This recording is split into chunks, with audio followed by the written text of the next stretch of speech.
7:15 বাজে। সকাল সকাল কাকু এসে পাখিরা আছে না, তাই সিঁড়ির কাছে দরজা বানাচ্ছে।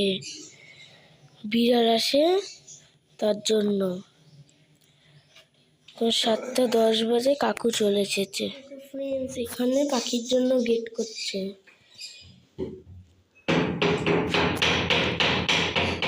সকাল সকাল উঠে বাসি কাজ করতে না করতে দরজায় কড়া নাড়াচ্ছে। হ্যাঁ, দাদা আগের দিনই বলে গেছিল খুব সকাল সকাল আসবো। কোন দাদা আসবে, কেন আসবে বলো তো? আসবে, সেই দাদা বলে গেছে যে আমার আরেক জায়গায় কাজ করতে হবে, এটা একদম ছোট কাজ। আমি অনেক বায়না করে বলেছি আমাকে একটা প্লিজ, যত অসুবিধা যাই থাকুক, একটুখানি সময় হাতে করে নিয়ে এসে আমার একটা গেট তৈরি করে দেবেন। সিঁড়ির কাজটা মুখটা আলগা থাকে, সবসময় খেয়াল রাখতে পারি না। বিড়াল খুব উপদ্রব করছে, পাখি পশু যেখানে থাকে, বিশেষ করে পাখি যে বাড়িতে থাকে না, বিড়াল কুকুরের উপদ্রবটা খুব বেশি হয়। ওরা সবসময় ডাক করে থাকে যে কখন অ্যাটাক করা যায়। এই একটা দুশ্চিন্তা মনের মধ্যে সবসময় কাজ করতাম, আর এই দুশ্চিন্তা মাথার মধ্যে ঘুরতো। তাই রিজুর বাবাকে বলে করে রাজি করিয়েছি। রাজি করানোর পরে দুজনে মিলে সেই দরজা বানানোর কাঠ সরঞ্জাম সব এনেছি। দাদা বলেছে সকাল সকাল আসবো, সকাল সকাল এসে উনি তৈরি করে দেবে। কি তৈরি করে দেবে চলো দেখাবো। করতে করতে উঠে চলে আসি। ব্যাস, এইবার বিড়াল মহারাজা জব্দ হবে। এই দেখ সুন্দর করে দরজা বানিয়ে দিয়েছে, এই দরজাটা। ব্যাস, এখানে যেখান দিয়ে বেরিয়ে যাবো এখানে একটা ক্লিপ আছে, মানে হুক আছে। এই দেখো, এই হুকটার উপরে আটকে দেবো। তাহলে বিড়াল মামা এবার কিন্তু জব্দ হবে। খুব মন খারাপ করে গিয়ে চলে যাবে। তো এখান দিয়ে খুলে রাখলাম। এখন এটা যখন প্রয়োজন পড়বে তখন দিয়ে দেবো। এই গ্রিলটা একদম পুরো ফাঁকা ছিল। এটা কিন্তু ওই দাদা করে দেয়নি, এটা কিন্তু রিজুর বাবা করে দিয়েছে। মানে আমার হাজবেন্ড কর্তামশাই করে দিয়েছে। গ্রিলটা আনিয়েছি কর্তামশাইকে দিয়ে, এই গ্রিলটা দেওয়া হয়েছে।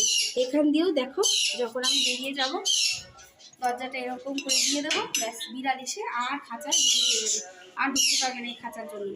এগুলো সব কিন্তু আমার ওই সন্তানদের জন্য করা। ওই যে ডাকছে দেখতে পাচ্ছ তো, শুনতে পাচ্ছ তো? হ্যাঁ, ওই পাখিগুলোর জন্য করা, যাতে ওদের কেউ না অ্যাটাক করতে পারে, ওরা যাতে একেবারে সুরক্ষিত বা নিরাপদে থাকে সেই জন্য। কিন্তু তোমাদের রান্নাবান্না কিছু শেয়ার করিনি, দেখায়ও নি। কিন্তু তাই বলে ভেবো না পেটে কিন্তু তালাবন্ধ বা ধর্মঘট রান্নাঘরে। পেট কখনো তালাবন্ধ হয় না। রান্নাবান্না কমপ্লিট হয়ে গেছে, 11টা বাজে। রান্নাঘর পরিষ্কার করে গোছানো, বাসনও মাজা ঘষা হয়ে গেছে। দেখো কমপ্লিট গোছানো। এগুলোকে দেখো, আমার ছেলে মেয়েগুলোকে দেখো আগে। এই দেখো আবার সবসময় ব্যালকনিতে টঙে উঠে বসে থাকে মহারাজারা, স্বর্গে উঠে বসে আছে, দেখেছো? ওরা সবসময় ওইভাবে থাকে, ডালে বসে না, জানি না। প্রিন্স সব থেকে ছোটো পাখি, কিউট কিউট দেখতে। দেখো সবসময় লাফিয়ে বেড়ায়, একদম ছোট্ট পাখি, মুঠোর মধ্যে ধরে যাবে দুটো পাখি, এতটাই ছোট, মধু চোষা পাখির মতো। আর দেখো আমার কুমড়ো পাখিগুলো কি দুষ্টু করছে, আর দুষ্টু হয়েছে মানে প্রচণ্ড দুষ্টুমি করে। দেখো ছোলা খায়নি, সকালবেলায় ছোলা দিয়েছি, ছোলা খাচ্ছে না। এরা কিন্তু এক প্রকার বিদেশি পায়রা হলেও টিয়া পাখির জাত বা ম্যাকোয়ার্ড বা টিয়া পাখির জাত, কিন্তু ছোলা খায়, কিন্তু ছোলা খাচ্ছে না। ছোলা খাচ্ছি, গাজর আর ভেন্ডি। সবজি কিন্তু খায়, শাকসবজি খায় এক ধরনের, সব সবজি খায় না, তবে কয়েকটা সবজি খায় না। সবজি দেখে দেখো ছটফট করছে, আমার হাতে রেখেছে। খাবি তো, এগুলো খাবি তো? ভেন্ডি দিয়েছিলাম, খেয়েছে কুটকুট করে, তাই ভেন্ডি আর গাজর ওদেরকে দেবো। এগুলো খা তাহলে, ছোলা যখন খাবি না অরুচি হচ্ছে, এগুলো খা। দেখো দেখো খাওয়ার জন্য যাচ্ছে এগিয়ে, দেখো দেখো টোকাবে, খা খা খা।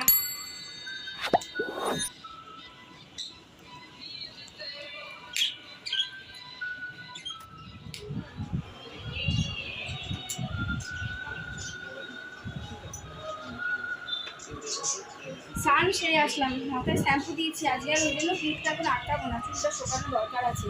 চুলটা পুরোটাই ভিজা, সেই জন্য ক্লিপটা দেবো না, এখন পুজো করতে যাবো। একটা কথা আছে তোমার ছেলে, জানো তো? কাকে বলবো, তোমাদেরকে সব কিছু শেয়ার করি, তাই তোমাদেরকেই বলছি। যে কাজটা করবো ভেবেছিলাম সেই কাজটা আর কি করতে পারিনি। কী কারণে করতে পারিনি সেটা একটু বাদেই বলছি তোমাদেরকে, যারা সব জানতে পারবে।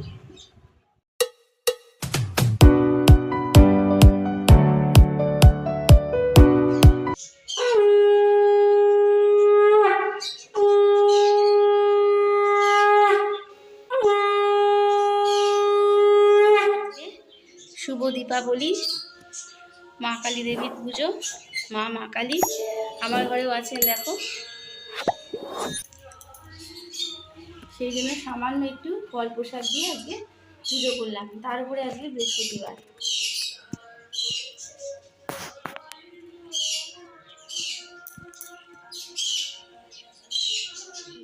আছেই।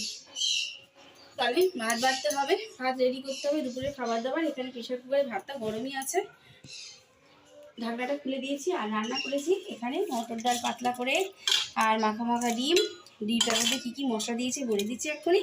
পটল ভাজা আর আলু সিদ্ধের জন্য পেঁয়াজ লঙ্কা ভাজা। ডিমটার মধ্যে দিয়েছি আদা পেঁয়াজ রসুন টমেটো জিরে, এগুলো তো রুটিন মশলাগুলো আছেই। তার সাথে দিয়েছি কি বলতো, টক দই দিয়েছি, টক দই দিয়েছি, জায়ফল জয়িত্রী দিয়েছি, আর একটা কি জিনিস দিয়েছি, কাসুরি মেথি লাস্টে। আমি না কাসুরি মেথিটা খুব ব্যবহার করি, মানে ফেভার করি বা পছন্দ করি বলতে পারি। আমার খুব ফেভারিট কাসুরি মেথির গন্ধটা খুব ভালো লাগে। সেই জন্য আমি অধিকাংশ যেগুলো রিচ বলো মাখা মাখা বলো সেই সব খাবারের মধ্যে বিশেষ করে কাসুরি মেথিটা আমি দিয়ে থাকি। খুব ভালো লাগে, আমার খেতে ভালো লাগে, বা আমার পরিবারে কিন্তু খেতে ভালো লাগে। তাহলে ঝটপট করে এবার দুপুরের খাওয়াটা বা লাঞ্চটা বেড়ে দিই, তাই তো? খাওয়া দাওয়া হয়ে গেল। সারাদিন ধরে ভাবি কি রান্না করব না করবো, আর রান্না করতে কতটা সময় যায় আমাদের, তাই না? আর খেতে কত সময় লাগে? খুব জোর আমার তো কি বলবো 5 মিনিটও লাগে না। তাহলে 5 থেকে 10 মিনিট, আর যারা খুব একটু স্লো তাদের নয় 15 মিনিট, আমার তো 5 মিনিটও লাগে না। গঙ্গাতে দিয়ে দিই, কারণ পিছনে কাজটা করে বেরোয়, পিছনে কাজটা করে বেড়ায় ধরে, ওই জন্য দিয়ে সুস্থ খেতে পারি না। তাহলে বাসনগুলো বেঁধে নিই, ধুয়ে নিই, রান্নাঘরটা মুছে নিয়ে আসছি। কেন যে কাজটা ভেবেছিলাম করতে পারলাম না, সেই কাজটা করি।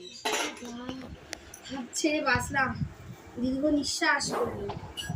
সেই যে উঠেছি 4:30, একেবারে রাজধানী মেল এক্সপ্রেস রাজধানী চলছিল। এখন আমি বসে থাকবো পুরোপুরি একবার মালগাড়ির মতো, স্টপ। মালগাড়িও চলবে না, এই মালগাড়ি এখন স্টপ। এখন স্টেশনে ব্রেক নিয়েছে মালগাড়ি। আর পাচ্ছি না, সকাল থেকে যে নানান কাজ, এত খুঁটিনাটি কাজ, কটা ক্যামেরায় দেখাতে পারি, ভিডিও দেখাতে পারি। আর সম্ভব না, কারোর পক্ষে সম্ভব না ধরে ধরে ওইভাবে 24 ঘন্টার প্রতিদিনের কাজ দেখানো, তাই না?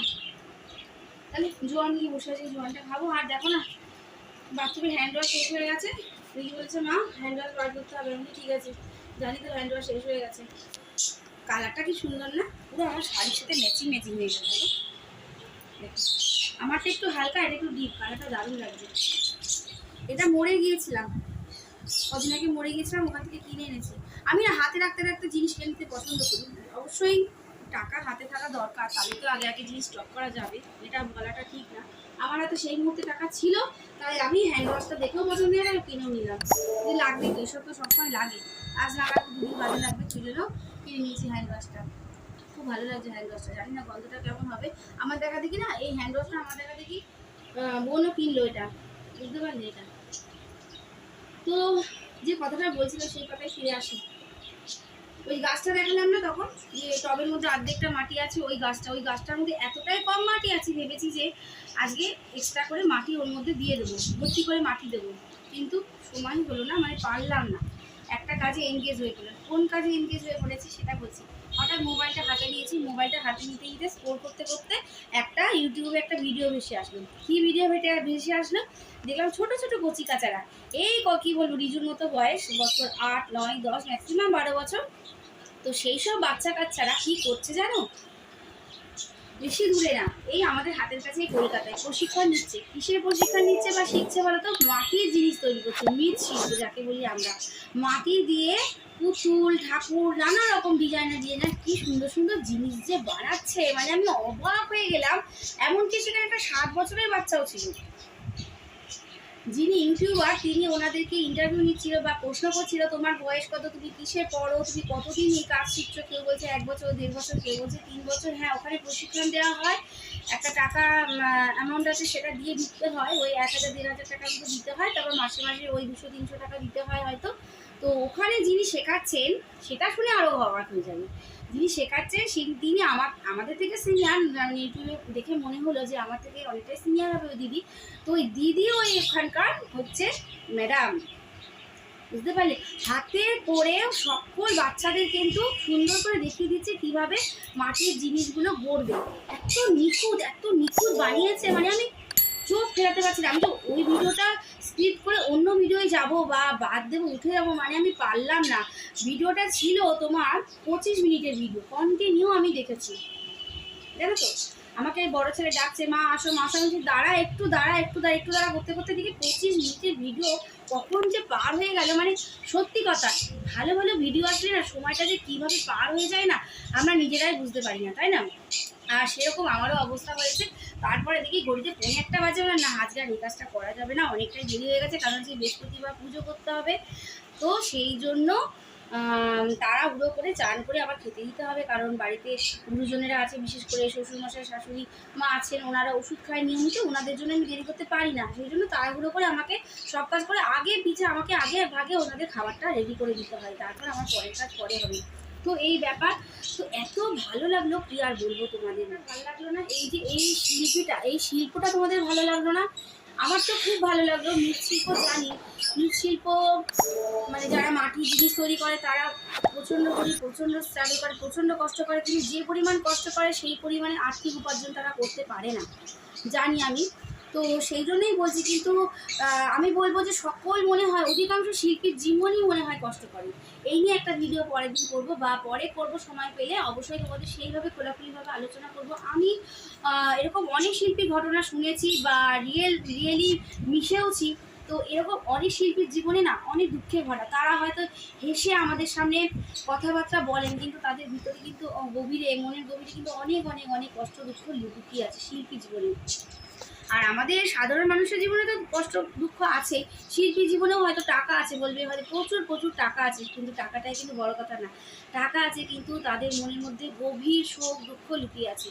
খোঁজ নিয়ে দেখবে তোমরা, আশেপাশে যেসব শিল্পীগুলো আছে অবশ্যই দেখবে। আর সেই জন্য বলছি যে এই প্রতিভাটা দেখে আমার খুব ভালো লাগলো। আমি কমেন্টও করেছি যে তোমার এই ভিডিও দেখে আমি অবাক হয়ে গেলাম, আমি একটু স্কিপ করতে পারলাম না, আমার এত ভালো লাগলো।